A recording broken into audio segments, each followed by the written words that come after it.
સુરતના સરથાણા વિસ્તારમાં પરિણીત મહિલાને પ્રેમજાળમાં ફસાવી દુષ્કર્મ આચર્યાનો ગંભીર આરોપ સામે આવ્યો છે। જ્વેલર્સ સંચાલક ચેતન સુખડિયા પર મહિલાને મૈત્રી કરાર અને બ્યુટી પાર્લર બનાવવાની લાલચ આપી જ્વેલર્સમાં બોલાવી મહિલા પર દુષ્કર્મ આચરી તેનો વિડીયો પણ બનાવ્યો હતો। વિડીયો વાયરલ થતા જ આ સમગ્ર મામલો પોલીસ મથકે પહોંચ્યો અને ફરિયાદ નોંધાતા પોલીસ આરોપી ચેતન સુખડિયાની ધરપકડ કરી છે।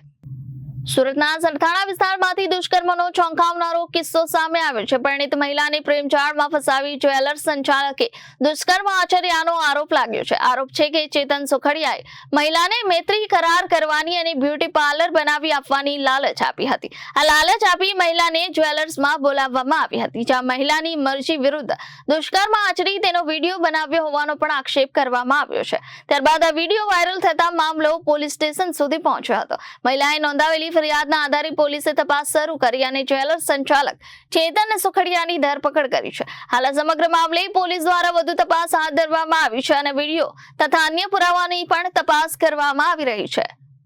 Bureau report Janadesh news, Surat.